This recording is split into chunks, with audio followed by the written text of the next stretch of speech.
This is my island in the sun, where my people have toiled since time's begun. I may sail on many a sea, her shores will always be home to me. I see women on bended knees, cutting cane for the families. I see the men at the waterside, casting nets at the surging tide. Welcome to yet another edition of our community learning series sponsored by Samuel Fields Consulting Group. My name is Doreed Whitlock. I am your moderator. I'm also the Chief Marketing Officer of Samuel Fields Consulting Group.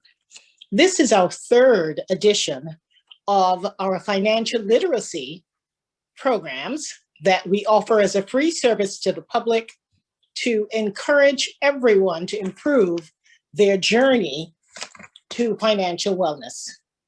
And today we have a very special topic and a very special panel to address this topic. Today we're talking about legacy building, how we can build a foundation of wealth and knowledge to be passed on to the next generation. And today we have a very dynamic family. We have the Ryan family of the Ryan Group of Companies. I'm pleased to introduce several generations here. I would say 3 generations. We'll start by introducing Sir George Ryan, who's a well-known Antiguan and Barbudan citizen who has built, and I'll call it an empire. When you can transfer your knowledge, your wealth from generation to your children and then to your grandchildren, that is certainly an accomplishment. Sir George Ryan, welcome to the SFCG stage. We're so happy to have you. Secondly, I'd like to welcome Georgianne Ryan, who is the daughter of the Ryan Group of Companies. She is the COO. Georgianne is the daughter, and she is first generation. Welcome, Georgianne. Thank you for having me.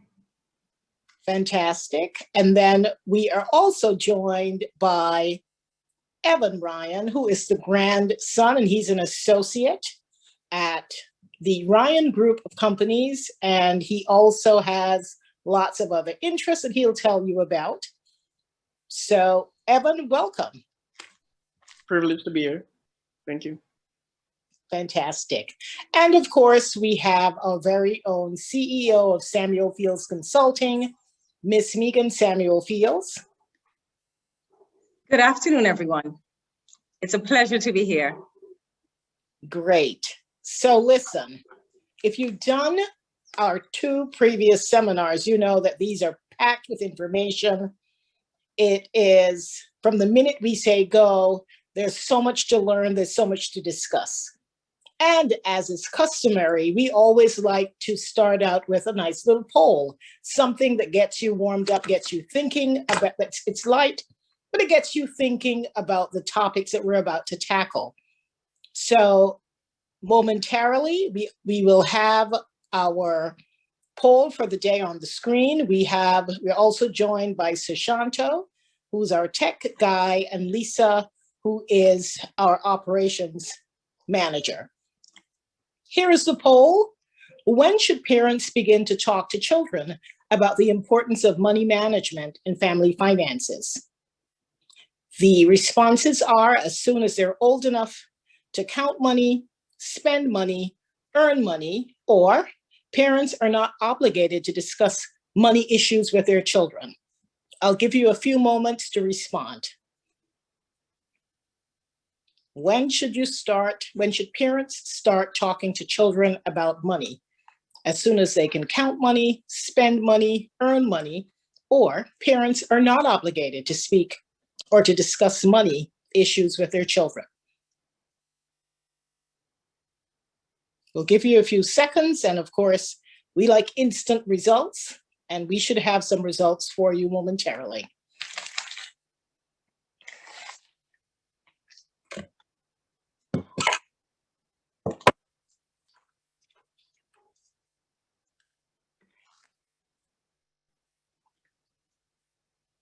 Okay, here are the results. People think that as soon as they can count money, and of course that varies from age, at different ages. We have 86% who feel that if they can count money, you can talk to them about money. We have another 12% feel that they feel that it's when they start to spend money. And we have only one person, 2%, who that person feels that it's when they start to earn the money. And interestingly, no one agreed that parents are not obligated. So I think we can walk away from our poll with a consensus that everyone feels that parents at some point during their child's development, they should begin to discuss money matters with their children. Thank you so much for your participation. We're going to jump right into our discussion. And it is my distinct pleasure to introduce to you a well-known name. If you're into media, a well-known voice. We often hear his voice on the airwaves in Antigua and Barbuda. So it's my distinct pleasure, he needs no introduction, to introduce to you today Sir George Ryan, and he will give you a overview of his financial journey. In fact, his journey through life to where he is today, the challenges, and of course, I'm sure he'll share along the way some nuggets of wisdom to anyone who is interested in how you can really achieve success in Antigua and Barbuda. Sir George, welcome. Good night, everyone. It's a pleasure to be sitting in this meeting and to give you a little talk about my beginning in life. And I will start right away. I was born 87 years ago in London Hospital in Montserrat. My mother's name is Mary White. My father's name, Abraham Ryan. I was born with a twin brother from another mother. And I'll tell you how that goes. We were born the same day, in the same hospital. His name is George Ryan, and my name is George Ryan. He's almost like a white man, and as you can see, I'm one of you. His mother is my aunt. My father is his uncle. We have never been given a middle name, so we are George Ryan. And anytime just my daughter Georgian got us back together a couple of years ago, because I've been searching for him all over the globe for a while. He was always a bright spark. I was the dummy one and had to do the home chores and so on. But be that as it may, I started my life with my grandparents particularly. None of them were business people. None of them knew anything at all about business. And early in life, I had to start fending for myself. I came over to Antigua in 1950, 51, just about when they're having that hurricane, that first hurricane I've ever witnessed in my life. And we were living, my mother and I, who was maid, living with a gentleman, a preacher man by the name of Jack Piper, very famous preacher. He built the first Pentecostal church in Antigua, and that's where I started my trade work, learning about business, so to speak. I knew what I knew then about concrete. I learned about carpentry, masonry, even shoemaking, tailoring, and all that sort of thing. Later in life, I branched out. I leave that particular arrangement, and I started working with the Christian brothers, Donald Christian and George James, Jack Patterson, and all those kind of people. And I was so ambitious and so hardworking that they all admire the way I went about doing things. And I was taken into under their wings, and I got to know a lot of things that I'm now putting into practice as I go along.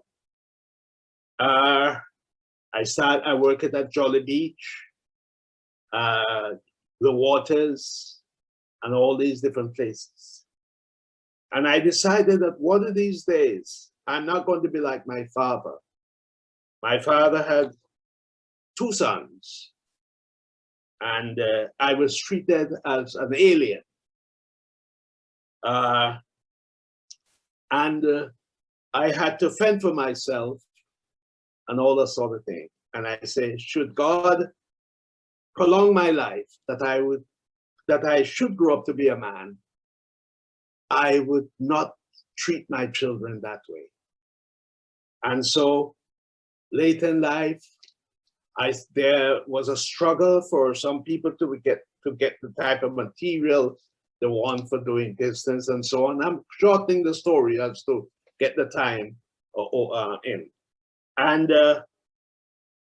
I traveled to Miami, Puerto Rico, and a few other countries. And I started looking at their stores, how they are laid out, what they have in them, make notes of that and all that sort of thing.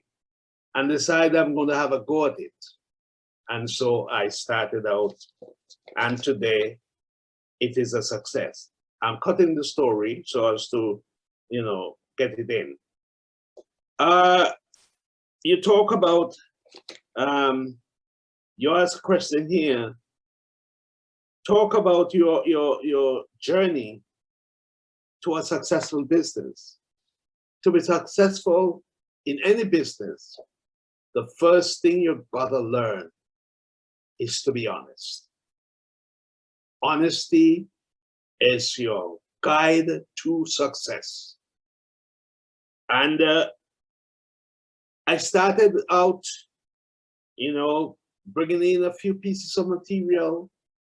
And all this time I was elevated to be a contractor, building houses and so on for people. And although I sell the goods, every nail that was taken from that place to do any work, even my own work, had to be paid for and must be paid for by me. And any one of my children or anyone that work with me can tell it up to today, that's the way I operate. I've never once gone to my cashier desk, pull the drawer, and take a cent out. Everything that I've taken from my store or my business place were paid for from the salary that I earn outside of the business. And to me, if you're going to keep check on the workers around you, you have to show that example, that you are not coming into the store to just take, I've known people who have opened business places, and they come into the store, they pull the drawer and say, wait, girl, you all make quite a bit of money today. They put in their hand and they take certain amount out, and maybe they go on down to the casino and they gamble it. How do you give an account for that money? I mean, in your business. First, you have to think about your income tax, your tax, you think about your overhead of your wages and so on that you have to pay. You think about reordering the material to put back on the shelf. How much of that money that you have taken from your cash register or whatever you may have, you can count as profit. I think in those days, profit might have been, let's put it at a maximum of 10%. And you have taken out of that day's sale, maybe about 40, 50, 60%. Where are you going to get money from to restock your shelf? So honesty to yourself, to the workers, and to the business. You have to give an account for everything that you do or say in that business. To have children, and in those days, to have children was no easy run over, because you have to prepare for them, prepare for their schooling, prepare their clothing, have them groomed properly to go to school, and all that sort of thing. And therefore, you've got to be very, very careful with the money. To be a successful businessman, and I will repeat again, you have to be honest. Totally honest. Honest not only to yourself, to your customers, and to the workers that are working with you. So I started out with my children coming into the business. I decided that, look, you come from school in the afternoon, you come straight to the business. You go in the office and you do your homework. Then when you're finished, you will come to the main part of the store, and you will learn to weigh nails, packaging them, putting on the right label and so on and then. Some will be interested in doing like the lumber part of it that we started, and that's how I train you. You come home in the afternoon from school, rather than go and be idle and get in trouble along the street and so on. I have you under my wing right there, and you're being taught how to manage a business. You're being taught how to talk to people, how to serve people, how to get them to understand that you're not coming here to get the goods out of the store by being my friend. You're going to have to pay for them, and so on. And all of this come from the way I was brought up, that I learned from very beginning that to make anything of yourself in life, you have to go down that road of honesty and hard work. And I must say, every one of my children are started in the business some way or the other. Everyone. Some learned to be cashier, some got training in measuring lumber, some got training in doing the nails and all that sort of thing. I even tried to train one or two of them in construction, but they were not prepared to go down that road. So you give them a little leeway, and so but they all, in my opinion, have made a success of what they were taught. I am happy with what they have done so far, and business is not a easy another trip you take down the road to go to the cinema. Business is something that keep you up late sometimes at night. Business is a thing that you have to think about how you're going to get the best material or foodstuff or whatever you're selling to the people at a competitive price, and to do it in a way that you don't have to advertise. Yeah, I'll be over here and our stores advertising, because of the quality of goods and the price that we try to put out there. The people will tell one another, if you go to this store, you will get this or get that. and you know, you're able to have it for quite a while. And some of the goods that have been sold today are cheaper stuff, and within a day or two, some of them are gone to ruin. You no longer can find it around the house.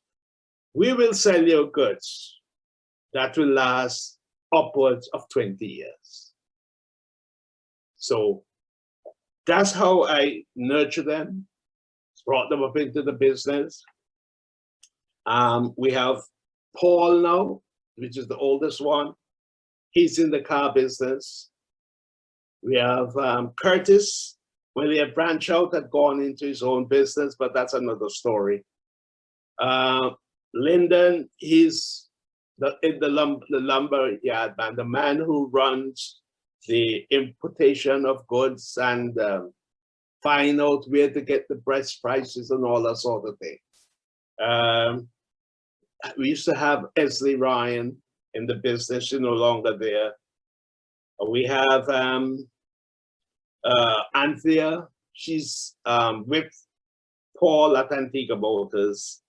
And Georgian, she's the one who decided that she would not only be a person who will come and work in the business, but she wanted to go on to college. We allow her to choose her own way. She did an excellent job of it. She made me proud. And apart from she getting lucrative jobs abroad, she decided that she wanted to come back and stick with daddy and mommy to help them in the business now that they're getting younger. Okay, so that little whip you see there, don't underestimate her. And she called almost every week to come back to the United States. We have a job holding for you. But she decided, I am going to stay with my father business. And one of these days, you never know. You know, I have great hopes for the Ryan legacy. Some of the things that, what I noticed today with some families, that they are at the very beginning, after they learn that they might be leaving the scene shortly, they may start to divide up the business in lots to give to their different children. And that is a no-no. You are going to lose, that family is going to lose that business almost immediately. Some want to go and do as they feel like doing. What I've done, I form a company with my children. All have, they are part of the business. We are a company, licensed, registered, and everything company. They have shares. And if at any time you would want to just leave the business and go on your own, you're free to do so, but you will not be able to sell any part of the business. The business will continue to have a leader. And in fact, I put a hold on the business for the next 80 years. 80 years. Where my children that are now here would be able to bring in other people if those that are born in it no longer feel interested in carrying it on. You can bring in people to carry on the business, to continue build. A certain amount of the profit will be put aside for onward development. A certain amount of it will be put aside for paying, you make sure that your taxes and all that sort of thing are paid. Compensating workers at a certain amount is put aside, that you don't have to let the person go or anything like that without giving them what is due to them at that particular time. And I, for instance, have now made that pledge that this is the road that we are going down. we will continue to have a business. Whether, I don't care who's going to be the manager or whatever it is, you must have the name, the Ryan name carry on for a mighty long time. And it's run by a Ryan family. And make sure that they keep the spinners alive. Make sure that you lay the foundation for onward development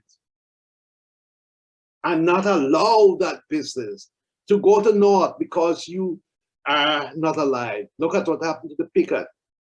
That man died and leave his family extremely rich. So, my good friends, please take one and save your country and your business. Thank you. Extremely delighted that you chose to share your, well, at least highlights of your story, because I don't believe we necessarily heard the whole story, but I'm sure everyone in the audience was able to garner some words of wisdom, some advice from your experiences, and we're indeed happy to be able to share in your story. And as the saying goes, you can't take the money with you. There are three places that your assets can end up after your death. It's taxes, charity, or to loved ones as an inheritance. And from Sir George's presentation, clearly his wishes are that the family assets, stay in the family, the Ryan legacy continues to live on. And it sounds like he's definitely laid down some guardrails. For the next 80 years, the family has to stay together, and I think that is very commendable. Thank you so much for sharing your experiences with us. Next up, we're going to skip over one generation, and we're going to go to Mr. Evan Ryan, who is Sir George Ryan's grandson, son of Paul Ryan. And Evan is an associate with the company, the Ryan Group of Companies, and he is going to share with us his experience as someone who is a recipient of some of the knowledge, some of the wealth that has been handed down in the Ryan family. So it's my distinct pleasure to welcome Mr. Evan Ryan to share his story with us. Hello, good afternoon, everyone, and it's a pleasure to be here. My name is Evan Ryan. Just to give a bit of background information about myself, I'm the son of Nolika Joseph, who is from the Hodge family as well as Josiah family, and I'm also son to Paul Ryan, who is on the Ryan side of the family. I was born in 1997. 23 years old currently. About getting into the business, when I attended the Antigua grammar school, after school, I didn't really participate in much end of school activities, but rather I would have walked up the road to my father's workplace or his company, Antigua Motors, and I would do a bit of work for him in the parts department, as well as other areas as time passed by. At a young age, I would say that I had a sense of work ethic instilled in me, I would say. As I got to Antigua State College, my original plan was to study mechanical engineering. But after some forethought, I realized that there's really a need locally as well as internationally for more young aspiring entrepreneurs who can create change through innovation and introduce new concepts, products, services that will enable new markets to develop. And I would say that would be my start into the business. I worked with my dad for a few years through high school. And even after college, that was, nice way to have a little bit of funds, to cover like recreation or anything else, but later on, I realized that I wanted to be in a business of my own. My grandmother and my mother on the hot side of the family, they were always acquainted with business. I said my uncle, my aunts, they all have their own respective businesses. And I decided to get into the cleaning aspect of it because at the time my grandmother used to be a door-to-door salesman selling certain equipment to individuals at the time. But with my other family members, my mother and my stepfather, we decided to invest and really look into the opportunities in the market. And we decided to go into the deep cleaning field. And we're still, going strong to this day. We've been operating for 3 years now and have found success. Due to the light of COVID, things have slowed down right now, but we are learning to be more flexible and adapt as time goes on. Any young individuals like myself, if they're interested in pursuing entrepreneurship, I would, recommend that they get as much knowledge and experience as possible. And the best way to do that is to, take points and notes and even learn from the example of those prior to them.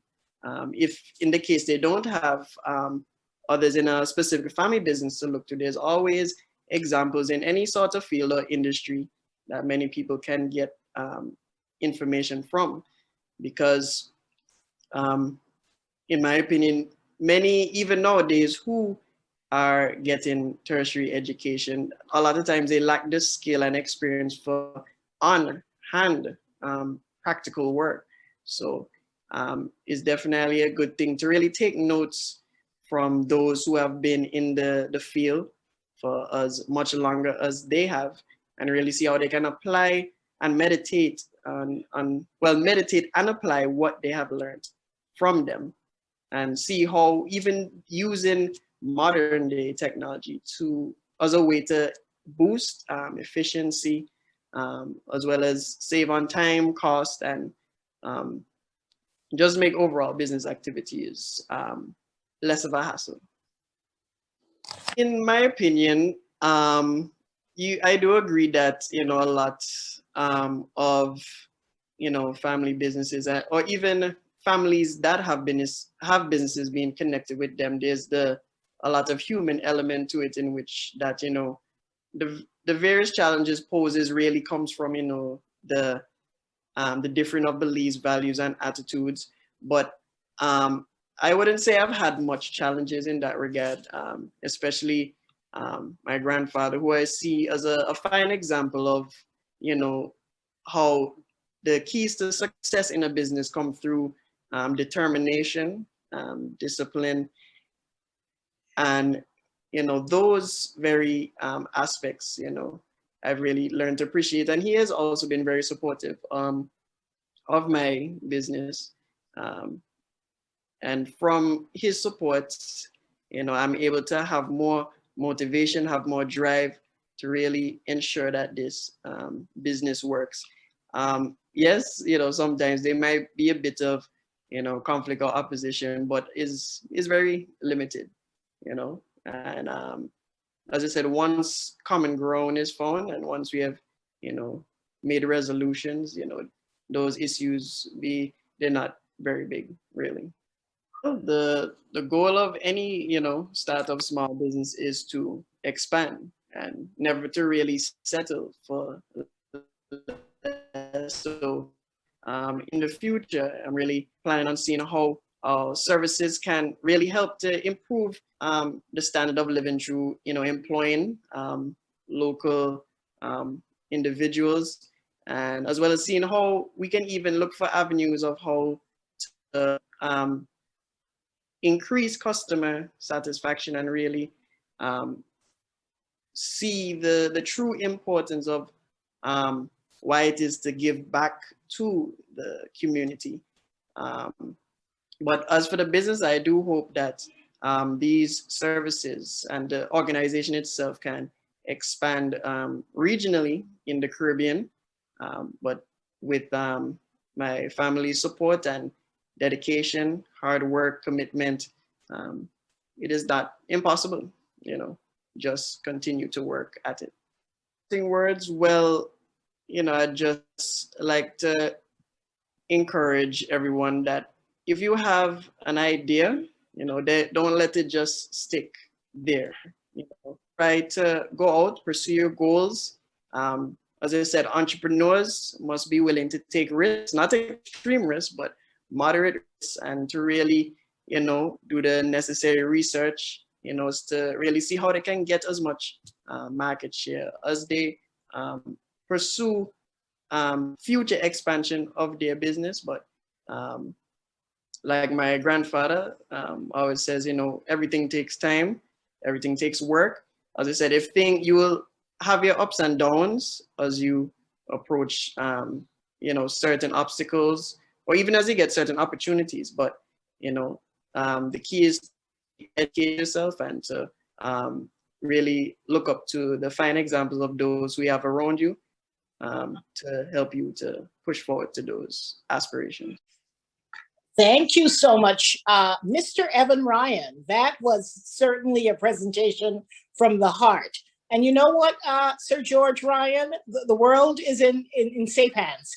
Having listened to Evan, I know that you're proud and you know that your efforts have not been in vain. You know, thinking about wealth, what is wealth? Well, wealth is the ability to fully experience life on your own terms. And you can certainly hear it in this young man's story. But why do so many families have to start from scratch while others can tap into generational wealth? Each generation will reap what the previous generation has sown. Consider that. So for those of us here today, we really have to think about the legacy, the support, the head start that we can pass on to our children and to our grandchildren. We really need to ask ourselves how the financial decisions that we make today will benefit our family tomorrow. And, you know, how can you generate wealth and still live a comfortable lifestyle? These are some of the questions that we really, really need answers to. And it's really good to hear the insights from a family that came from humble beginnings. They've grown, but they have not lost sight of the hard work and the effort that goes into creating comfort, creating wealth. So thank you for the presentations made thus far by Sir George Ryan, and of course, his grandson, of whom he is well pleased, I'm sure, Mr. Evan Ryan.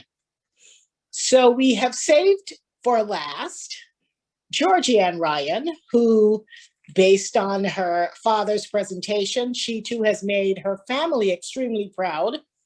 Georgianne is currently the COO of the Ryan Group of Companies. Having traveled outside of Antigua, worked in the United States, she has returned to Antigua and Barbuda to bring a burst of new energy, insights, and strategies to the Ryan Group of Companies.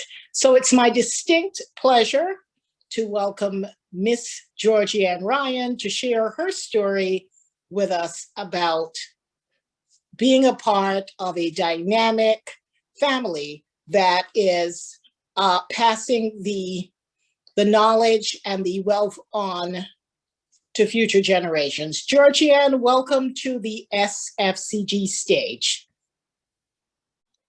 So thanks for having me. It's been a pleasure to hear from my father and my nephew.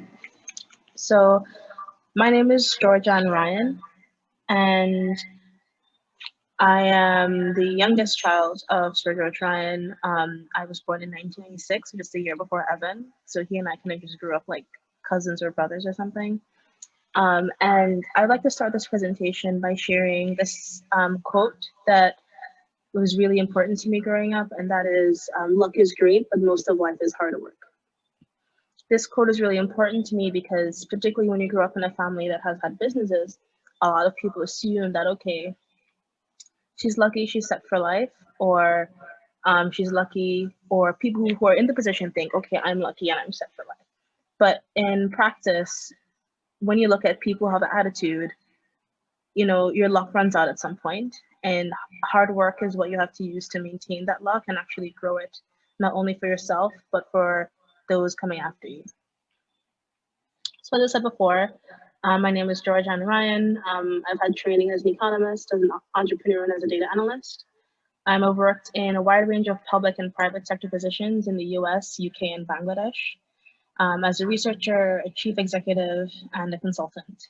And so at the end of last year, I returned back to Antigua, and I decided to come back and work with my father and my siblings to help in modernizing the family business, and also seeing if there are any weak points I could help to address that will assist the longevity and the stability of the business going forward.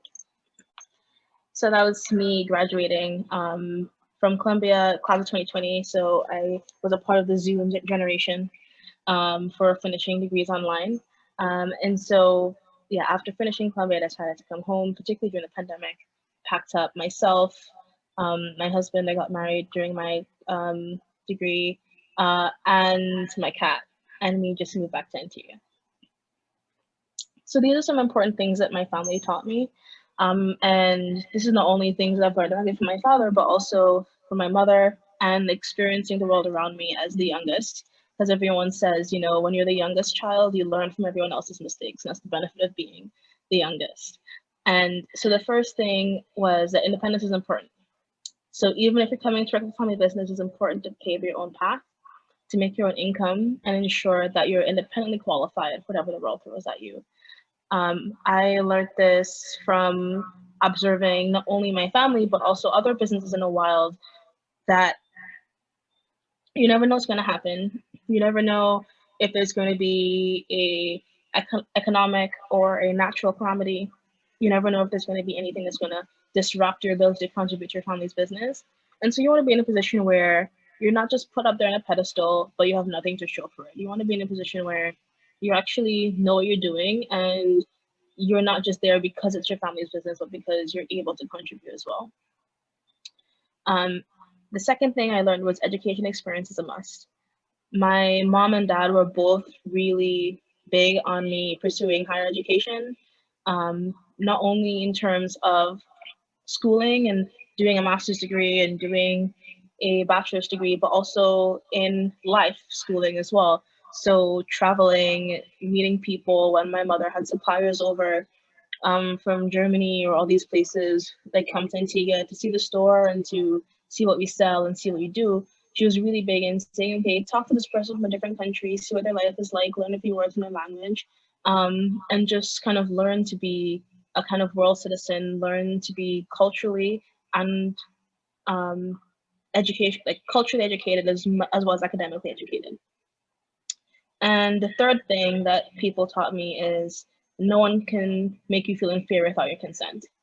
And so sometimes, particularly when you're in rooms where you're the youngest, as I've often been, or in rooms where you're the only woman of color, or you're the only anything, it's easy to feel like you're an imposter, but we should not compare ourselves by what we have or what we have accomplished, because we don't know the mixture of luck and hard work that got others there. And at the same time, this is also coming on to people who feel inferior because of their own imposter syndrome and project it. And so making sure that you have empathy, you know where everyone is coming from, but you also understand that not everyone has the same path that you have, and it's important not to take those things personally. And so with that, I formulated a few guidelines to live by in terms of being a part of the family business, handing off a family business, and even just passing down wealth in general. So the first slide here is talking about the role of the parent and the role of the child. The role of the parent is multifaceted. It includes, one, to encourage curiosity and engagement, but do not make it a burden. As in, encourage your child to be a part of the family business, encourage them to learn, but don't make it a burden in the sense that they feel resentful of family business. Don't make it a case where the child spends every living waking moment, because by the time they turn 18, they may be tired of it, and your wish to ingratiate them in the business may have backfired. The second is to understand your child may have a different direction. So when I was a young kid, my first dream was to become a doctor, and I thought I really wanted to be a medical doctor, and I really wanted to help people. You know, I had the stethoscope and the fake needle, and I was giving first aid to my teddy bears and checking their heartbeats. But at some point, I decided that I didn't like medicine that much because I don't like blood, but I like math, so I'll kind of see where this economics thing takes me. But I often say, like, Dad, what if I had gone through, been a doctor? What would have happened? And he said, well, it didn't happen. So stop giving hypothetical situations. But if I had, you know, I would know that my dad would have supported me in the same way. The third is to make your wishes clear. Everyone knows what they say about assumptions. If you assume your child is going to run the family business or run it the same way that you have in the past, and they don't, it's on you for making that assumption. Just make sure that your wishes are clear from the get-go so that you know what to expect and know how to make those contingency plans if the wishes do not align. The fourth is to meet them at the stage that they're at. Meet your child or your children at the stage where they at in terms of age. You know, when I was coming home from school, as Dad said, some of us, although I wasn't around for Paul or any of them, but when I was young and coming home from school, I was at the cashier after doing my homework at Antigua Home and Garden Center. I was there cashing people off, making change. I was like literally unsupervised cashier at like 8, 9, 10 years old. And that may have been good for me, but for someone else, it may not have. And maybe we have started with bagging for people or showing people around the store. And so know that every single child is different and meet them at the stage that they're at.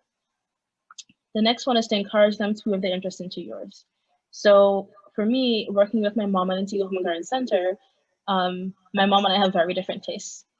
Everyone will tell you that. She loves colors and frilly things, and I would have my entire room be gray if I could. And so with that being said, you know, when we're choosing inventory, when we're choosing goods, it's a collaborative process, and she would never say, okay, that's ugly, I'm not going to import it. And I would never say that to her either. It's all about finding middle ground, and at the end, knowing your market and knowing what fits. The second to last one is don't be a yes man / ATM. Just because you have a business does not mean that the spoils of your labor are your child's or your children's unreservedly. It's up to you to provide for them, yes, but at the end of the day, make sure they know the role of a dollar and the value of it. And the last one is to be frank and open. This goes back to making wishes clear, but it's doubly as important to just be open and frank about your expectations of not only the business, but their behavior going forward. If you know that a huge part of your wish as a mother or father is for your child to live their life in a certain way, do not keep them in the dark, because they may not have known, or their interests may not even align. And so just making sure that you're open and frank. When it comes to the role of the child, it's a bit simpler, because for me, as a child who doesn't have children, I think parents have the most responsibility. But for the child, the first one is to carry out your parents' wishes to the best of your ability, but don't forget who you are. And so know your interests, know what drives you, and carry out your parents' wishes, but also be open to have conversations about if some of their wishes are to you, not what you're capable or ready to satisfy, or be able to negotiate when you can, because you don't want to be in a situation where you don't communicate, you do something even though you don't want to, and then it ends up in everyone being resentful. You want to make sure that there's communication on both sides. The second is to be willing to forge your own path and take your own risks. It's increasingly important, particularly if you have multiple siblings or if you have a huge variety of experience, to make sure that you can forge your own path knowing your own capabilities. When I came home to work for the family business, I first started to work with the Antigua Home and Garden Center because, to me, I hadn't seen my mom much, so I wanted to spend more time with her. But also, I also wanted to know that, okay, my background is in strategic planning, I'm pretty computer savvy. I know the kind of business that Antigua Garden Center is, and what is thing it needs: a website, a online presence, things that will set it apart from the crowd in Antigua. And so being able to do that was really important to me, because I could say, okay, here's my strategic plan, here's how I can make it happen. And I'd never forget, I made a probably like a 25-page document and sent it to my parents. So it was just like, this is my plan for what I'm going to do when I go home. And they were incredibly receptive to it, because it was me communicating with them and telling them, this is what I'm willing to do. You tell me what you want me to do, and then we can find the middle ground and the common interests. The third is to share your knowledge. So neither of my parents went to university, and I was privileged enough to do so. I also have worked in a wide variety of international settings. There are many things that my parents know that I don't, and vice versa. And so it's incredibly important to share the knowledge you have. I built the website for Antigua Home Garden Center myself, based on my background in working with Teaspoon Media. And so I was able to share my knowledge in that side with my mom and help her to increase the business's online presence in that way. At the same time, she was able to share her knowledge with me in understanding what kind of products to highlight and what is good for the Antigua market. And the last one is to know the limits of your experience and challenge them. So I think it's a really unfortunate thing that some people go away and they go to college and they come back and they think that they know everything and they know everyone, and that like no one is as smart as them. When the opposite is true. You may have gone to university and you didn't go to a amazing program, or you didn't have any internships or work experience while you were in university. So you come out only knowing what the textbook tells you. And so it's incredibly important to know the limits of your experience and to challenge them, so that you can be the best person of yourself. And that's why it was really important to me to not only go to university, but have outside job experience that I can bring that back to Antigua with me. So the second part of my guidelines is in measuring readiness. When are you ready to take on a family business? And on the flip side, how can your parents tell if you're ready, and how can you tell if your child is ready? So my top line is, if you think you're ready, you're not. No one is ready to carry on a legacy. No one is ready to run a family business. No one is ready to have that kind of responsibility thrust upon them. You're only well prepared. Preparations include honing your strategic planning skills, cultivating networks and confidence in the skills you hone through education and experiences, and also building thick skin. No one really deserves to run a family business. I don't think that if the order in which you were born, or the fact that you won this genealogical lottery, means that you are somehow deserved to run a family business or to have that wealth. And therefore, it's not something you should take for granted in any capacity. So should you have the honor to be able to do that, you should be independently qualified and prepared. And so for me, if I was in a position to hand down wealth to my child or a business to my child, and they were the ones to say, you know, I'm ready, give it to me, let me run the whales, I'd say, no, you're not, because the fact you told me you're ready means you're not ready. And finally, when looking to pass on a family business or any type of wealth, you should ensure your children know what's expected of them, and that it's not a gift, but a responsibility. And so knowing that I'm not gifting you a legacy, I'm not gifting you a leg up in life, but rather it's a responsibility for you to take what I've left and use it responsibly, not only for the investment of yourself, but the employees that I would have left behind. And to some extent, in a country like Antigua, as small as it is the country, because you're dealing with people's jobs, people's livelihoods, and there is a knock-on effect of this business having been here. So in preparing to start to pass on a family business or any wealth or legacy, my three top lines would be to first start with a healthy emotional relationship.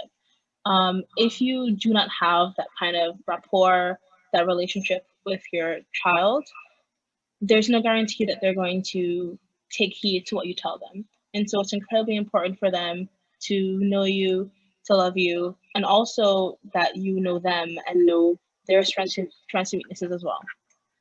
The second is to give your child a healthy relationship with money. Do not make them think that it grows on trees, but at the same time, do not make them think that they'll be happier by hoarding it.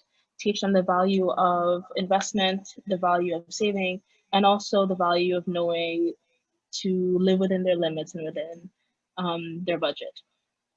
And the third thing is to set expectations on both sides. So know not only what you expect of your child and communicate them, but know what they expect of you. Know their interests, know their responsibilities, know their strengths and their weaknesses, so that you do not set them up to fail when the time comes. For the child, the preparation starts with building your own knowledge and experience, fostering your own independence, knowing your surroundings, and understanding your parents' wishes and how you fit into them. So understanding, okay, if dad's wish is for this business to go on for 80 years, and his wish is for me to be working alongside my siblings, okay, so who takes what portfolio? Like, is one of us doing marketing? Is one of us doing finance? Is one of us doing this and that? And that way you limit the room there is for any kind of squabbles or any kind of misunderstanding after the fact.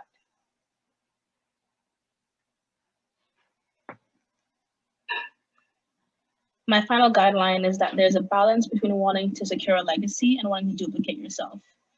No one really can provide a clone for themselves, even though many people tell me I look like my mom. Personally, I don't see it. But even if I do look like her, we're different people, and she knows that, and my dad knows that. And so knowing that they're giving me the freedom to chase success, and even if I don't work with the family business in the long term, the true legacy building will come from me having been a success and me having used the fruits of their labor to propel myself and the next generation after me. So just because the father ran a business in a certain way, that doesn't mean that that way has to go on forever, because times change. But at the same time, the child has to know the roots of the business and how to stay true to them. And so just keeping in mind my final guideline, that balance between wanting to secure a legacy and wanting to make sure your name lives forever, but not falling into the trap of trying to duplicate yourself and make someone go through the same exact trajectory and the same exact experience and the same exact mindset that you have had. And so that's the end of my presentation. And I'll pass it back to Megan for the question and answer. I certainly took a lot of notes. Just some nuggets that I want to emphasize, because that was so powerful. What really struck me, and I can say, Georgianne, what a great job. This is a young lady who is a change maker. If I could foresee the future, I see her definitely in leadership positions here in Antigua and Barbuda, way beyond just the family business. This is a true change maker. But what really struck me was when she talked about relationships. And, parents should really, beyond your interpersonal relationship, teach your children to have a healthy relationship with money, how to save, how to invest. You should also set mutual expectations. She also talked about the communications. And one of my favorite phrases is straight talk makes for good understanding. So in cultivating that relationship and passing on the knowledge, both parties, both the parents and the children, they have to set realistic expectations. And the most powerful comment that Georgianne made this evening was, you have to decide whether you're trying to secure a legacy or you just want to make a duplicate of yourself. So certainly a lot to think about. Hard work, effort, all of that, they're important. But what really, really counts in the mix of all of this is the financial literacy. You can have all of the best intentions. Georgianne has shown us that she's gotten the knowledge, she has sought the education, she brings strategic thinking and guidance to help propel her family business to the next level. And so at SFCG, we're always here ready to help. We're about teaching everyone in society to establish stronger financial foundations, both for yourself and for your family. And of course, you need a financial plan, but I'm not a speaker. I'm going to hand it over to our CEO. She's going to tell you about financial planning, how SFCG can assist you in implementing some of the ideas that have been shared here today. And of course, as they say, every financial plan is unique to the individual. It's almost like your fingerprints. What works for one family, what works for one individual in the family may not necessarily work for the other individual. So I just had to get my 2 cents in because I was certainly blown away by all of the information presented here today. But we have one final speaker, which is our CEO, Mistress Megan Samuel Fields, and she will present to you some of the solutions, some of the support that SFCG can provide in helping you not only manage your current wealth, but how you can help pass it along to the next generation, both in terms of the knowledge, the culture, and keeping your family afloat and building your legacy. So it's my distinct pleasure to welcome Mistress Megan Samuel Fields, CEO of Samuel Fields Consulting Group. Thank you so much to the Ryan family. We have learned so much from what you've said, and it is such a large amount of wealth and knowledge that we have just learned from father, grandfather, grandson, and daughter. So thank you so much. And so, as you know, this webinar is about legacy building, creating a foundation of wealth and knowledge for the next generation. And so, very briefly, I'm going to just look at what is generational wealth, how can you create a foundation of wealth and knowledge, and how can Samuel Fields Consulting Group help? Now, generational wealth, this is really wealth that is passed down from one generation to the next generation. And so it is not just in the form of cash or investments, but it can also be financial education, whether formal or on the job. And you would have heard what Sir George Ryan did with his children, where at the end of school, the children had to come into his company and work. And so that type of wealth can be passed down to your children. And when you look around, you would see that many locals do not have generational wealth passed down to them. And so what can we do about that?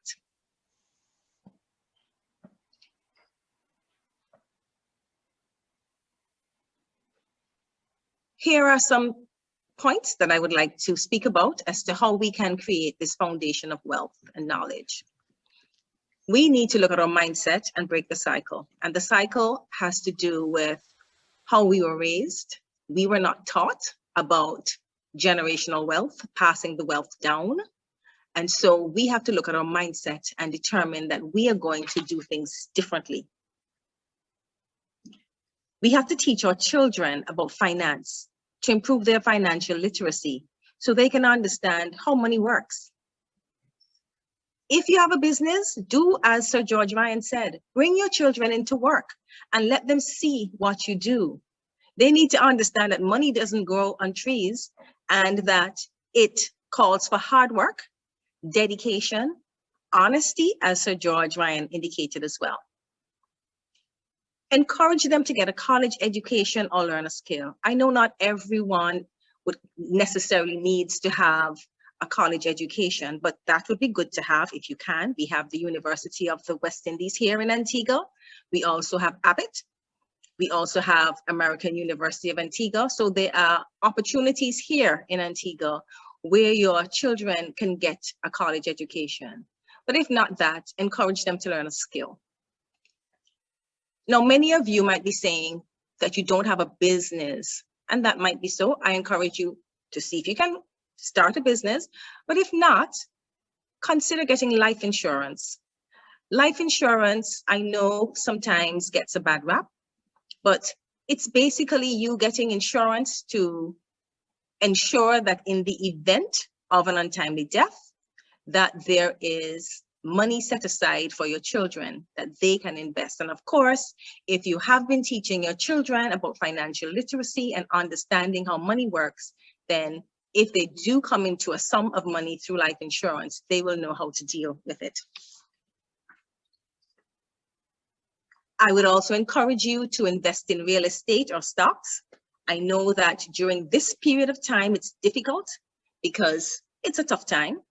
But if you are so able to do, I really would encourage you to invest in real estate, perhaps getting a rental property so that you can have a monthly income, as well as invest in stocks. Stocks, we don't have many options here in Antigua, but do your research. There are opportunities online where you can invest in stocks. Stocks, it all depends on your level of risk and how much risk you're willing to take, but do your research. That's another opportunity where you can create a foundation of wealth.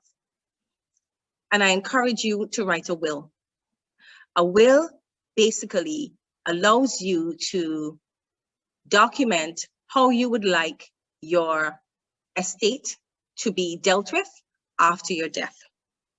And so try as much as possible to consider writing a will. Now, how can SFCG help you? As you know, we have a wide range of services ranging from accounting and financial, legal services, strategic planning and policy development, personal financial management, and legacy protection services. And I just want to speak very quickly on legacy protection services. And at SFCG, our legacy protection services, it covers estate planning, where you would have an advisor speak to you about the best way to manage your estate. Will preparation, as I mentioned earlier, it's really important to have a will, which will ensure that your wishes are held up once you have passed.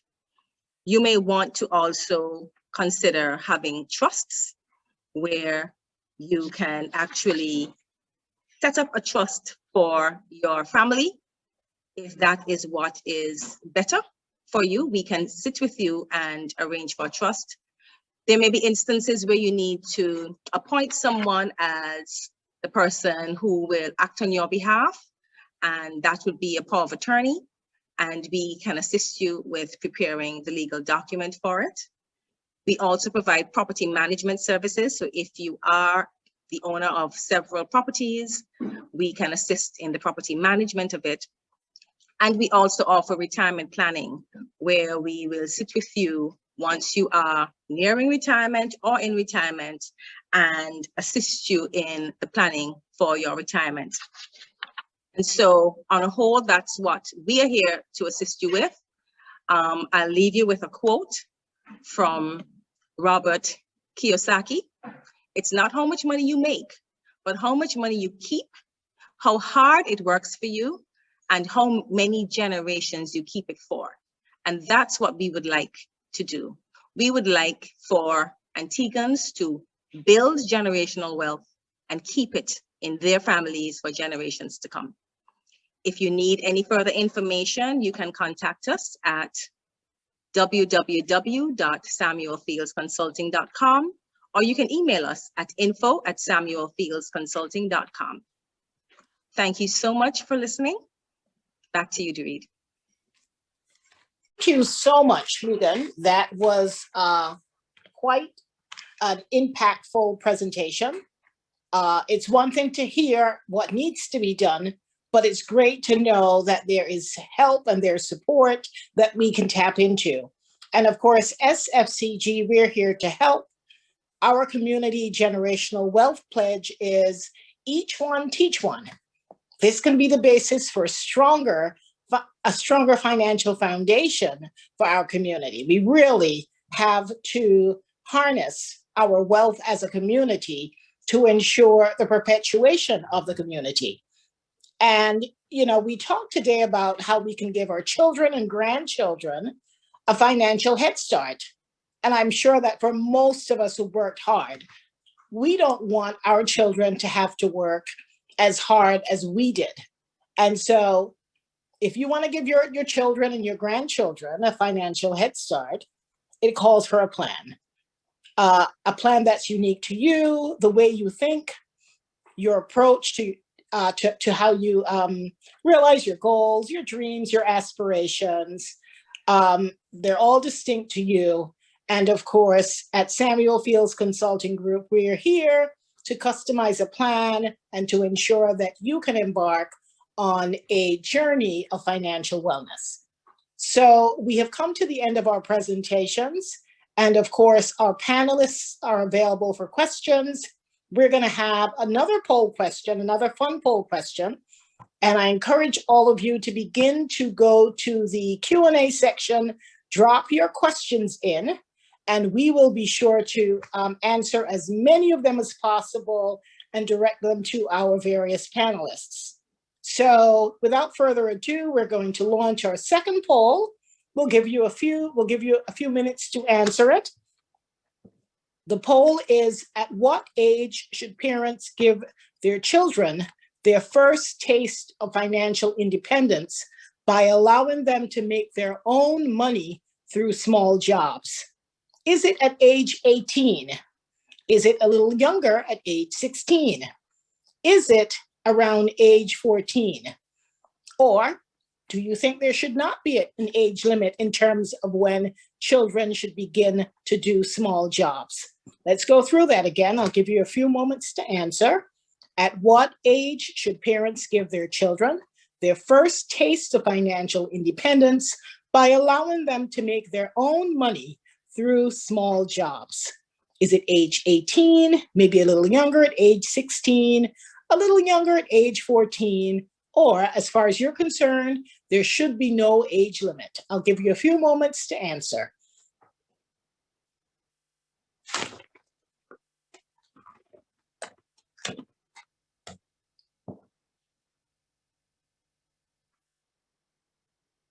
Okay, the poll is in, and here are the results. People believe that the largest response we had was age 14. Well, actually, sorry, the majority felt that there is no age limit. Kids can begin to, I guess it depends on the child, and I agree with that wholeheartedly. So most of you, overwhelmingly, 75%, you feel that there should be no age limit. At age 14, 18% feel that children can begin to do some small jobs, make some money. At 16, 1% of you thought that. And then at age 18, 6% of you feel that that would be the appropriate age. We thank you so much for your contributions. So we're going to go straight into the questions and answers. And I know we have a few questions, and I'll get started, but we do want to encourage you. We're going to spend at least another 5 to 7 minutes answering questions. So if you have questions or comments, be sure to begin to put them in the chat, and we will address as many of them as possible. Sir George Ryan, there is a question from, let's see, there is a Vivian Mason, and his question for you is, he wants to know if it was as difficult back in your time, Mr. George Ryan, to get financing as it is today. Was it as difficult in the past to get financing to start your businesses as it is for young people to get financing today? A question to Sir George Ryan.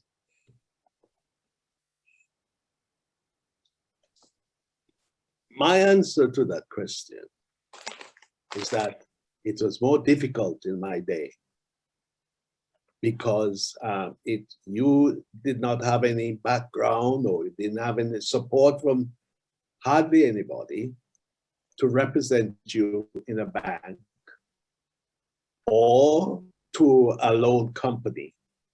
So what I did, I decided I will work and save some money. I saved money until I reached about $40,000. Strange. I went into the Canadian Imperial Bank and told them, look, I want to start a business. But I don't think I have enough money to start a business that will mean anything. So the gentleman asked me what I want. I tell him I want you to match my $40,000 by giving me an overdraft of another $40,000. And oh my, I had to wring his hand. I had to pound his elbow. I had to do a lot of things. Eventually, he said, Mr. Ryan, I'm going to put my job on the line for you because you seem as if you are a person that I can trust. And he said, okay, I'm going to open that account for you. I tell him, look, every cent that come into the business will be banked in your bank and go to the overdraft.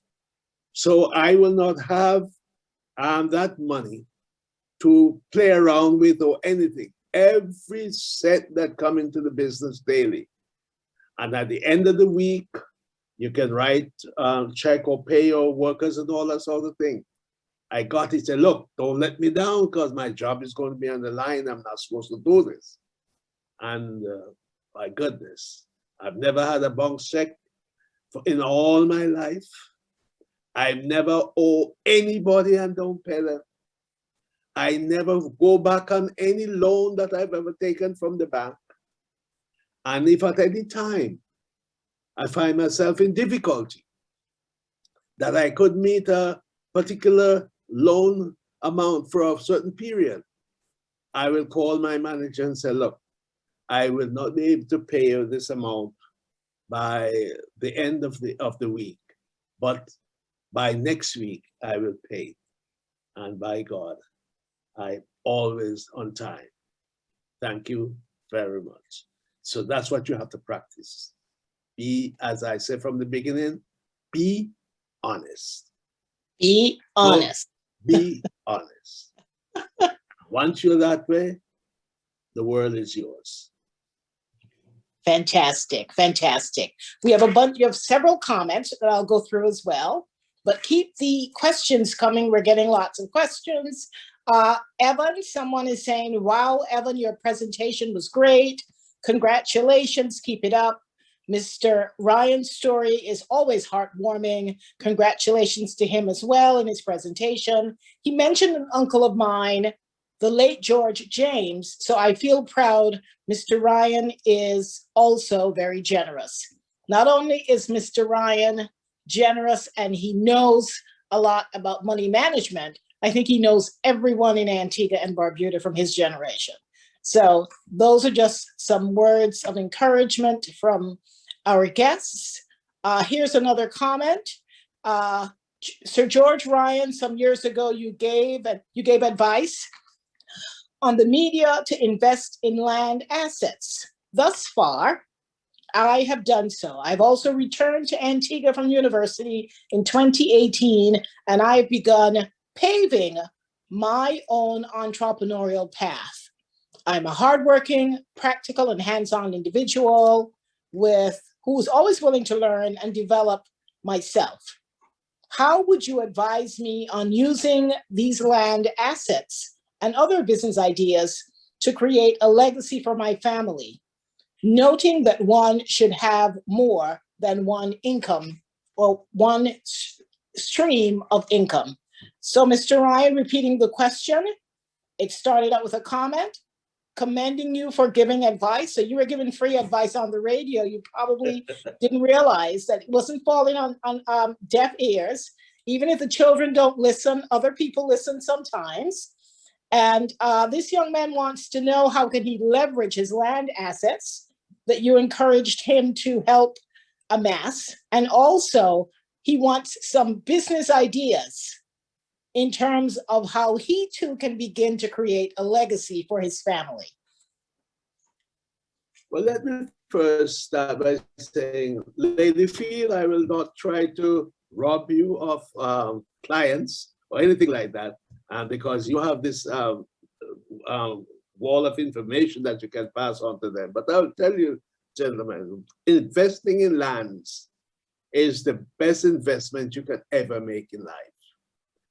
I know of a certain family who had lands from sea to sea all over Antigua, and they have made a boo-boo of it. Today, some of them are trying to compete with people who have maybe just an acre of land, but they had thousands of acres of land, and they have made a boo-boo of it. What you have to do is to make sure that your land work not only for your foundation, but work for developing your business and your family. I have invested in several businesses. I've done lands, I've gone into banking, I've gone into house building, apartments, hotel, all that sort of thing.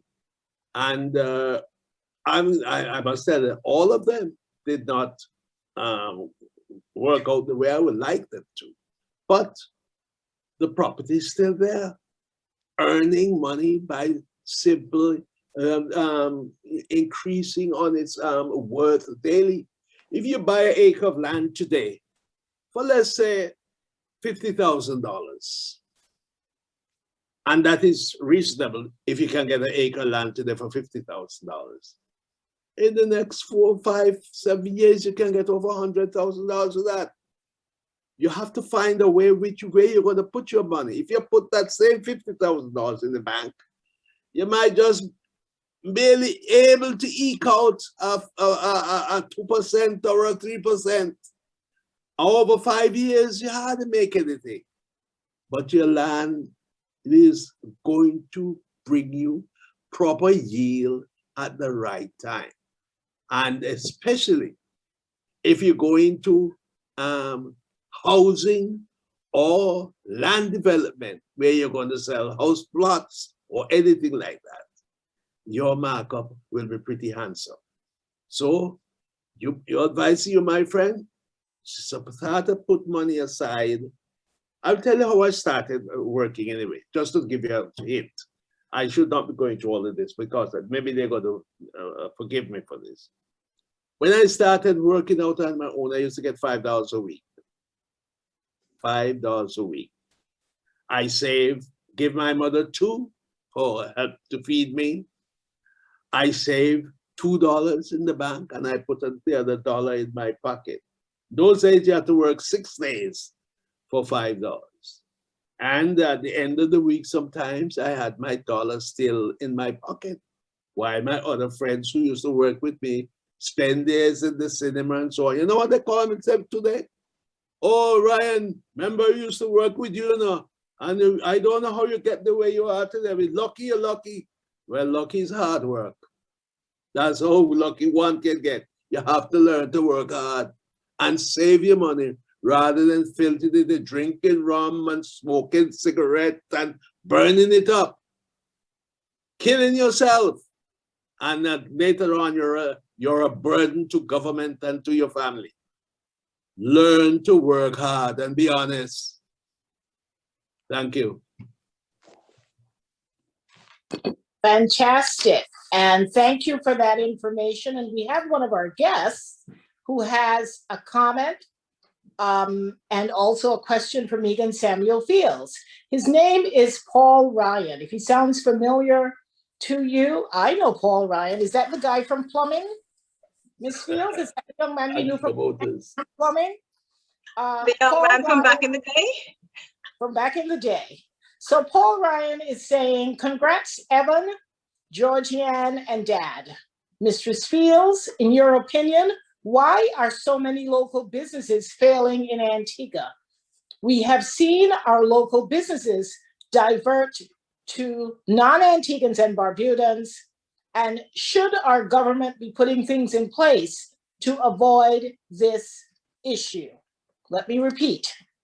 The question is, Mrs. Field, Paul Ryan wants to know, why are we seeing so many local businesses failing in Antigua? We've seen so many local businesses, everything being diverted to non-nationals.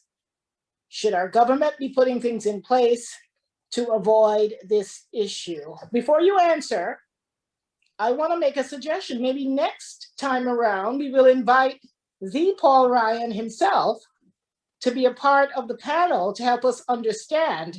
I mean, he's been in business much longer than most people our age. So maybe next time around, we'll find a way to get his input, the next generation, to help us understand why so many businesses, particularly family businesses, are not making it beyond from one generation to the next.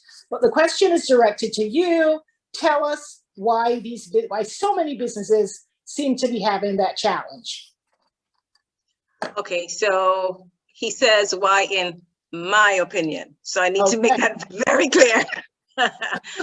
And so I do believe that if we look around, we'll see that there are many businesses that were formed by local Antiguans that are no longer around or are struggling.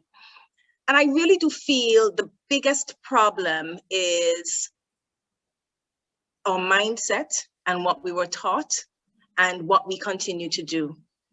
I do not believe that many parents actually sat down and taught their children the value of money.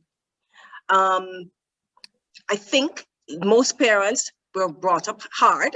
I believe if we go back into our own families, if not our parents or grandparents, it was very hard for them growing up. And so they wanted to make life better for us. So I can speak about me. I know in my family, we focused on education. It was education, education, education. You must get an education, because I think for my family, their parents didn't have an education. And so they wanted to ensure that they didn't have that much money to pass on, but they wanted to make sure that we had an education. And I'm very, very grateful for them for that. But I do not think we had enough conversations about money. I know my father and I, we spoke a lot about land. He, like Mr. Ryan, believed that land is important, but I do not believe that there are many families who sat down and spoke to their families, their children, about money, the value of money, and the need to actually make your money work for you. So when they go into business, that communication not being there, the children somehow are not realizing that this is hard work. And so they don't put in the amount of effort that's needed to keep the family business going. So I feel it all starts with the mindset. And I think we need to re-educate ourselves. We need to become more financially literate so that we can ensure that whatever information we learn, we pass it on to our children. Now, the other part of the question was, should government put things in place to avoid the slide? And that's a particular situation because we're living in a democracy, and I don't know if the government can tell me that I can't sell my land to someone, whoever I want to sell it to. I think what the government can do is to encourage persons to be more, what's the right word I'm looking for? To be more community focused and focus on building Antigua, and even encourage the financial literacy, maybe from even in schools. But I don't think I do not believe that the government should put things in place that would prevent a local from selling to whomever they wish to sell to. I think the focus should be on educating our public and encouraging us to do more for the community. Thank you. I want to give Georgianne a chance to also look at that question. Clearly, you raised a lot of issues about the educational, the information gaps, not setting realistic expectations, the challenges. You didn't cite any challenges that you had, but you certainly laid out a landscape where you looked at several scenarios whereby, listen, if generational wealth is going to be handed down, here are some of the factors that have to be considered, have to be weighed, and there has to be a lot of communication. I know you're young, and some of these names that your dad and Paul may be referring to in terms of businesses that are no longer around, you may not have a clue what these businesses are. But just, you've lived abroad. I know that you're a sharp mind. What would you attribute some of the business, to what would you attribute the demise of some of the local businesses and the trend where we see less and less local ownership among our businesses here in Antigua and Barbuda? Yeah, so this is actually a really important question and something I ask my friends about a lot. When I was in university doing a master's degree, a big part of my degree was in economic and political development, where we were looking at what makes a nation succeed, and a big part of it is businesses. And a lot of the students in my class were from Korea, and Korea has a system where they have things called chaebols. Chaebols are huge family businesses that around the start of the Korean independence or South Korean independence, post-Korean War, the Korean government was just like, okay, let me invest money in these small businesses and hopefully some of that money, and give these small businesses some kind of warrant or a monopoly on the sector. And some of those businesses became Hyundai, Samsung, and many of these other businesses that we know and love today and have their products, Samsung in particular. And they have not been run outside of the family since they're starting maybe 50, 60 years ago. And particularly in Samsung's case, some of these businesses started as small radio semiconductor companies and became, like in Samsung's case, they make phones, they make TVs, they make washing machines. And so I think a part of it in Antigua is a lack of innovation. Someone will receive a family business and just think, okay, well, I've always worked in this family business since I'm a young person. I didn't go to school. I didn't have any other experience.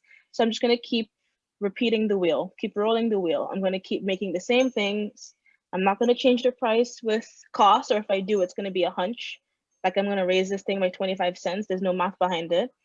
I'm not going to try to innovate in a way that's going to modernize. I'm just going to keep doing what was done before because that's what I was taught. And I think that is a huge factor in some of these businesses failing, because some of them is not that kids aren't trying. It's just that they fail to move with the times. And by the time they realize what's happening, it's too late. I think a second thing is also attitude, as Mrs. Samuelsfield said, it's about financial literacy, but also in creating the right attitude in your child. Some people, particularly in this day and age, would have a business and people around that child, or maybe the parents themselves, would tell them, oh, like you're so-and-so's picnic, you're fine. Like you don't have to try anything, you don't have to do anything, you can just work here, you're set. And that comes with a sense of complacency and builds a certain level of laziness in the feeling that, okay, like I'm prolonging this family business, I'm inherently a success. When you rest on your laurels that much, you will get overtaken by people who not only learn from the example that your family built in building that business at the beginning, but also bring in people who are qualified, and you end up being hoisted by your own petard because your business becomes the one that shows that this market is viable. But then you're also the business that shows the mistakes not to make in survival. And so I think those two factors, the lack of openness to ingenuity and innovation, and also the lackadaisical attitude that some people inherent in business have, can also be a factor. Great. Georgianne, I just knew you could answer that question. That was really the Korean example and some of the business approaches that people in the Asian communities practice are definitely in stark contrast to the way we run businesses here. So thank you for that, for those insights. Now, someone has a question to Mr. Ryan, and I believe they mean Sir George Ryan, but I'm going to actually pose it to Mr. Evan Ryan so we can get his input on this. And Sir George, you can jump in after Evan. The question is, did you have a business plan when you started your business? Do you think that a business can be successful without a detailed business plan? Also, how did you know what type of businesses will be successful? Did you conduct market research, or is it a gut feeling? Evan, this question is for you. One, do you have a business plan, or did you have a business plan? And I know you have several businesses, so did you have a business plan? Do you think that a business can be successful without a detailed business plan? And how did you know what type of businesses would be successful? Did you conduct market research, or did you just have a gut feeling? Evan, tell us about business planning. Well, it is key for a business to have a business plan, because really that is to serve as a framework for decision making, as well as future guidelines and policies that you plan to have in your business. And yes, in the forming of my company, DNE HEPA Filtration Services Limited, we did have a plan at the outset. Luckily for us, when it came to our market research, we did not have to conduct much, because as I discussed in my part recently, that my grandmother was a door-to-door salesman in offering the respective equipment that we currently use in offering the service. So we know what the consumers want. We know what they need.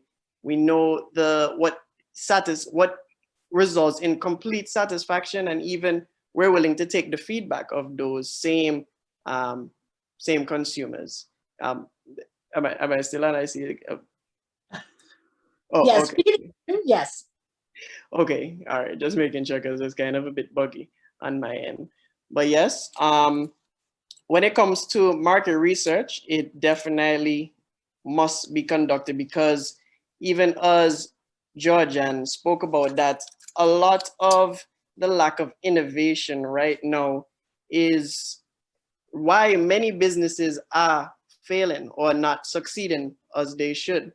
And with that in mind, we can only know how to innovate by knowing what is it that consumers need, or what is it that is not popular on the island right now. It doesn't make sense to enter an overly saturated market and expect to get lots of success from it. It doesn't make sense. So even when foreigners, as I said, it was a ticklish matter that the question that was brought to Megan, why, if the government should do something about that. The truth is that foreigners usually contribute a lot to the ingenuity and economic growth of our island. So a lot of them would not stop the foreigners from operating in our scope. But I'm going off on a tangent. But business planning, yes, you definitely need to know what is it that you want to do, what services you're going to offer, what obligations are you going to fill for your customers? Well, all the stakeholders, your customers, your possible shareholders, investors, employees, and even more importantly, the community. And at the same time, you need to have a market strategy. How are you going to target the market? What are you going to do? You know, will you do a certain type of advertising, or would you do a certain type of marketing? You know, what is it that you're going to focus on doing? Anything else that, oh yes, you must also do SWOT analysis, or the PEST analysis, political, economical, social, technological, and the SWOT being the strength, weaknesses, opportunities, threats. That those are definitely things that you must conduct, so as to know what are your possible strengths that your business could have, the weaknesses that they might have in a specific area, opportunities, depending on, you know, the demographic, the age, the gender, the spending power of the consumers or the potential customers, even the location of where you plan to operate, because, you know, certain businesses cannot just operate in a rural or in a concentrated area, because depending on what you're offering, it might not be favorable for you. And even going to the pest analysis, there are many factors that affect businesses nowadays. Politics is a big thing here. I'm personally not a fan, but politics and the policies that are made through politics do affect a lot of businesses and the kind of things that it can do, and the boundaries and limitations or what is allowed. When we look at economical, especially now with the COVID, the economy has received a hard blow. You know, what are we going to plan for that, or how can we plan around it? Even the social aspect, we know that in the Caribbean, there are a lot of single parent households. And because that is the case, you need to take into consideration how much can they afford? Can they afford your services, or can they afford the products that you're offering? So you have to keep them in mind while you are pursuing a certain business. Even like Georgian said, education is a very big thing now in the Caribbean. We have a lot ones that are closer now at home and in the region, the University of the West Indies. So the more education people get is the more they will question the decisions that your business will make going forward. So if they see something, they'll be the first ones to blow the whistle. So the business plan incorporates all those things, even the technological aspect as well. But I don't want to speak too much, but considering all those factors, a business plan is essential, because if you don't have a business plan, you're basically like punching the air and not hitting anything, basically. Or you're just throwing darts to see where it would land, but there's no real organization, or it's not concise. So it is better to take your time. If you're opting for a family business, a partnership, a private limited company, consult with these ones on the idea that you will have, and definitely collect a lot of data, where they may be through primary or secondary sources. Use, for example, you can do interviews, questionnaires, or you can even go online. There's Google, and Google is filled with a lot of information and sites that give good consultations or information regarding how you should approach certain business. So definitely something that we do want to keep in mind. Business plan, very important, very key. I would not ignore that for anything, no. Thank you so much, Evan. And you forgot to add, if they need professional help, they can always call Megan Samuel Fields at Samuel Fields Consulting Group to assist them with their business planning. But I see I picked the right Mr. Ryan to talk about business planning. That was very comprehensive. I'm glad that we gave you a chance to encourage a lot of our younger people. You're a young man, and you are definitely approaching things strategically. Moving right along, and the questions are coming in fast and furious. I encourage everyone, if you have questions, we're taking our final round of questions in the next few minutes. We're going to close questions off momentarily. So if you have a final question, this would be the time to include it. But going back to Sir George, Ryan, a question we have that's very interesting, Mr. Ryan, is, would you consider forming a finance mortgage company to make it less costly to borrow funds, for example, for student loans and mortgages? Mr. Ryan, any interest in going into the finance mortgage company business, whereby people can get less costly options for borrowing for student loans and for mortgages? That I will have to really wrap my head around for a while. while it is important that someone step into the door and be able to help our young people, especially business, is that you have to first encourage young people to start to look at something that they would like to get into. Not because you see your neighbor down the road selling green fig or ripe bananas or mangoes, which only come in, which is seasonal. You should go on all your lineup along the road there and start doing the same thing. As you say from the beginning, study the market, what you will be able to do well with in the market, save towards that, get the education around that, get a business plan, and so on. I have known that there are a lot of people who got turned down in banks and so on when they go to borrow money, or from a mortgage company when they go to borrow, get a loan or borrow some money. They do not even know what they want to do with the money. They do not have a business plan. They do not have a proper drawing or where they're going to start their business or anything like that. I do believe also that, unlike what Lady Field said a while ago, that I think government should tell people what to do with their property. I lean a little away from that because I think that the government should have something reserved for your local people. When I say local people, your indigenous people. When I say you should have something reserved, I mean that you should have a part of the market reserved only for them because of the cost of business. They may not come in with a $200,000 or $300,000 or $1,000 or whatever. They are looking to start. Some of them don't even know what as I say, what they're going to do with the money from the beginning. There was once when I started, when I know a certain politician right now,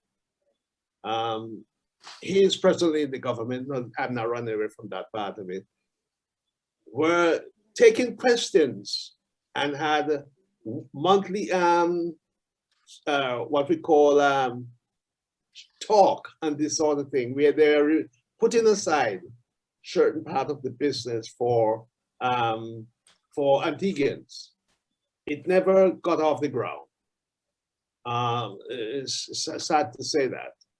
But I mean to say, I don't think you should have anybody come in here just to sell ripe fig on the street.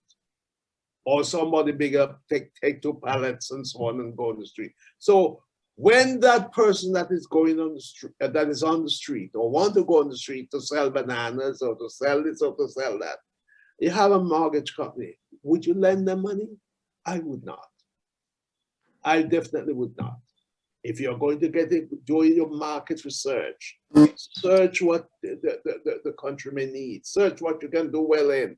If you see your neighbor have a baker shop next to a corner, don't go and trust that another one nearby, because it may not be enough bread produced. It's going to be more than enough bread produced in that particular village for the people that are living in that village. So therefore your things are going to go to spoil, like the banana in the hot sun and all that sort of thing will go to spoil. You cannot have that.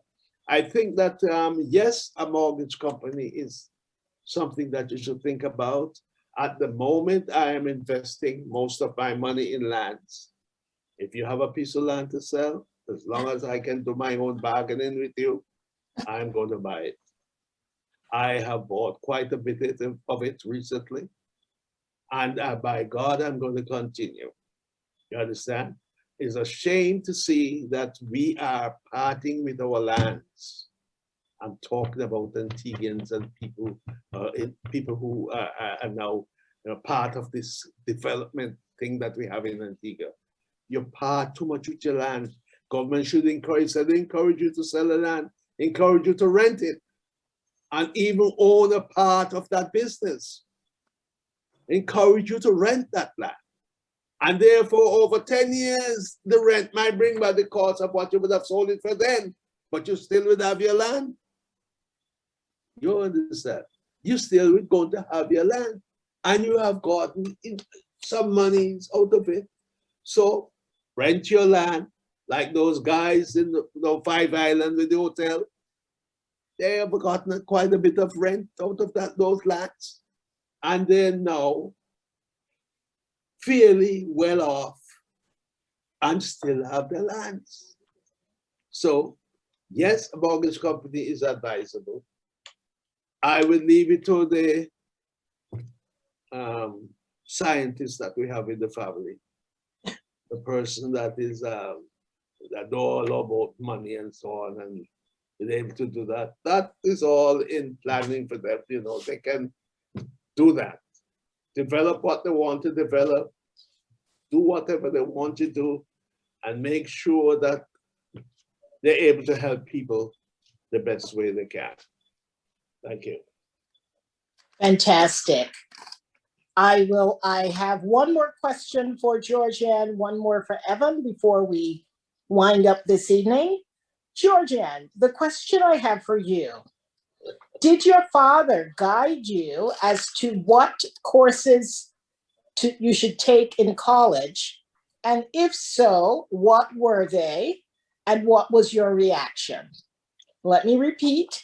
No. Did your dad guide you as to what courses you should take in college? If so, what courses did he recommend? And what was your reaction, assuming that he gave you some guidance as to which courses you should pick?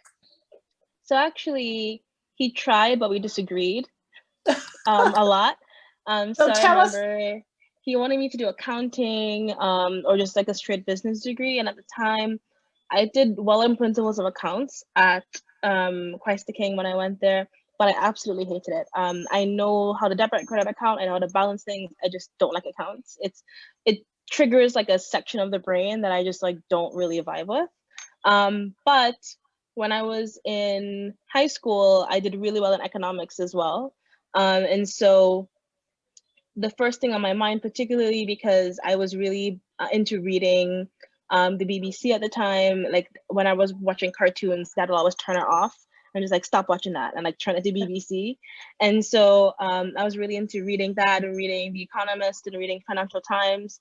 And so part of me said, okay, well, Dad would prefer me to study business or accounting, but I enjoy economics more, and that's an adjacent mediation ground we can agree on. And said, okay, I can't tell Dad he can't tell me what to do because he's paying for my degree, but we can settle on a middle ground. And so we settled on economics. And for me, that was the best choice, particularly because economics is really the study of scarcity and allocation of your resources. And so I feel like, especially running a business, accounting and business background is great, but I found my economics background, particularly in the data analysis, because economics is highly quantitative, as a science, to be very useful or much more useful in the day-to-day running of a business. Actually, in my undergraduate degree, so I did a double major in economics and computer science and a minor in French. And so the computer science element is also really, has been really useful to me because a big part of it was graphic design and building websites. And so when I was in undergrad, I managed to found a company called Teaspoon Media with a fellow student of mine. And she was an amazing artist, amazing designer. And I knew the technical side of building the websites and building out these solutions. And we were able to consult with a bunch of different companies. And that way, those were for me to create income when I was in college. And so I don't think that Dad really told me what to study. We had conversations about like what he thought I should study at the time, and most of the time I was like, yeah, and then disregarded them. But at the end of the day, when he came to my graduation, he was super proud. And then when he saw the work I was doing, when I was sending him like snippets of papers I was reading or things that I had written, because my degree was big on like writing papers and research papers, then he finally came around to my vision, and then we aligned then and there. And I think it's important for parents to have some conversation with their kids about what to study, because particularly if you're going to come back to Antigua, there's just some stuff that it's going to be a more difficult lift to utilize in Antigua than others. Like, for example, if you're going to start something in environmental science or zoology, you know that there may not be a government job lined up for you. But if you would like to start your own company with that, do like eco tours and start something of that lens, then maybe that background may be good for you, but it may be an also wise decision to diversify and add a double major to that. And so it is good for parents to try to guide their parents, but also to guide their children, but also to keep their best interests in mind and keep the capabilities in mind. Because you can tell a child to study accounting and physics, but if the child is not good at math, it's not going to be great for them. Versus if they're studying an art because they're more artistically inclined, making sure that they think realistically about the job prospects for that kind of degree. That's great. That's such good advice for children who are, you know, for many of us, I mean, most children are first generation graduates, you know, first to go to college in their families, and parents sometimes have their own opinions. Even if parents have been to college, children certainly have to find their own path. And so thanks for sharing, Georgia. And something tells me whatever path you took, you probably would end up on the right path. But thanks for sharing how you were able to balance your father's wishes and his desires and his interest in you taking up one path, and how you were able to navigate and still find your way. We are going to take our final question. The respondent actually directed it to Sir George Ryan, but I'm going to direct it to Evan. And Evan, I know that you said you try to stay out of the politics, but here's a young person who is claiming that young Antiguan-born youth are having a very difficult time buying land from the government and from government agencies. What advice would you give to young people who want to get a piece of the rock at a reasonable price? Evan, I'm sure your grandfather has an opinion on this, but we'll let you start the ball rolling as a young person who, you know, you come from a grandfather who believes in land. What advice would you give to young people who are trying to buy a piece of land from the government, but they're having an extremely difficult time securing a piece of land? What's your advice for this, Evan? For this question, Evan? Well, I would say I wouldn't say I'm really qualified to answer that question, I would say, because that is that is out of my scope. But if I were to give an opinion on that matter, or or rather, actually, let me not do that, because I don't want to sound like I know what I'm talking about, but I don't know what I'm talking about. So I can pass that one on to Georgian, if she's willing to take it on. Well, Georgian, hold that thought. I want to hear what Mr. Sir George has to say. Georgian, we'll come back to you. But Mr. Sir George, as someone who has purchased a lot of land, I'm not sure whether private or from the government, what advice do you have for young people who may be trying to get a piece of the rock and having a difficult time?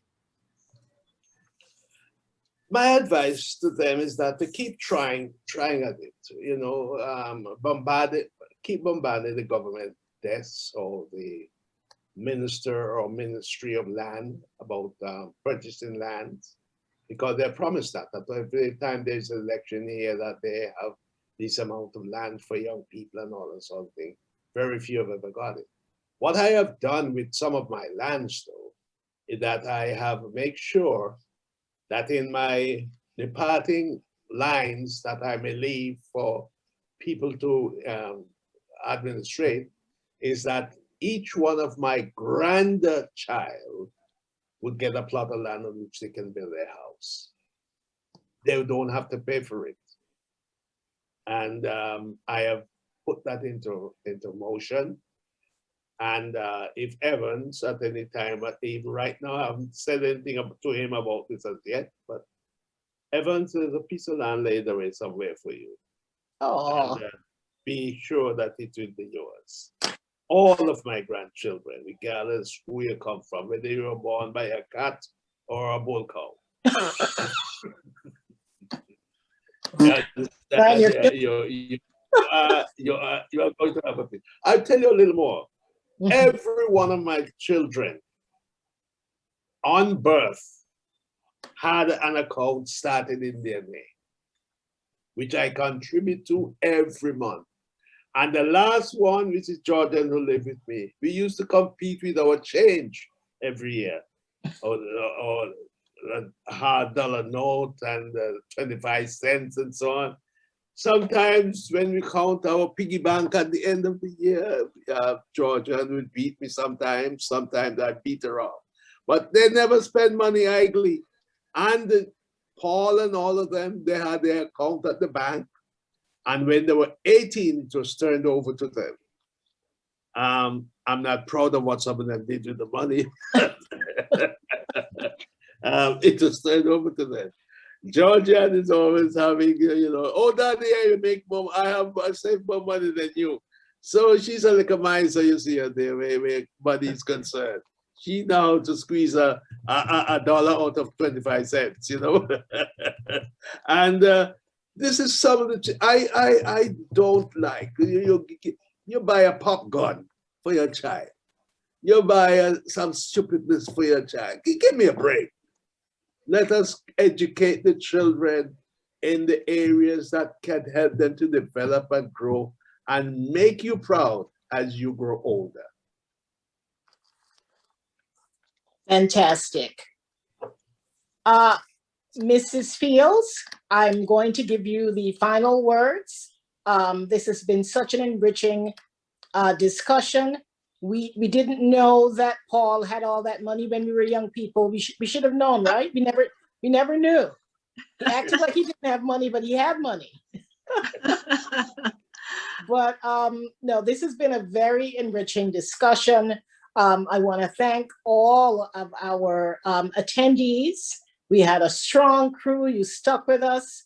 I was surprised to see how the numbers, didn't drop way below 100 attendees, and we keep getting stronger and we keep attracting new faces, and we're forever grateful. So before we sign off tonight, I want to give our CEO a chance to give us some parting words, remind them how SFCG can help, and tell them about our mission about helping the community and bridging the divide in terms of financial literacy. Well, thank you, Reed. So we have come to the end of another webinar, and each time I just feel I really do feel overwhelmed, because it shows that there is a need for the type of information that we are sharing. And so I am thankful for all of you who tune in each time to learn more. I think learning is key, and financial literacy is so important. We have many questions that we have been unable to answer, but I encourage you can contact us at Samuel Fields Consulting Group. We really want to assist with our community outreach, where we provide financial literacy, because we believe that it's only by learning that we can make a change. So please contact us if you have other questions. We can be contacted at www.samuelfieldsconsulting. We're on Facebook, and you can also send us an email, info@samuelfieldsconsulting. We also have our YouTube channel, so you can always go back and look at our webinars.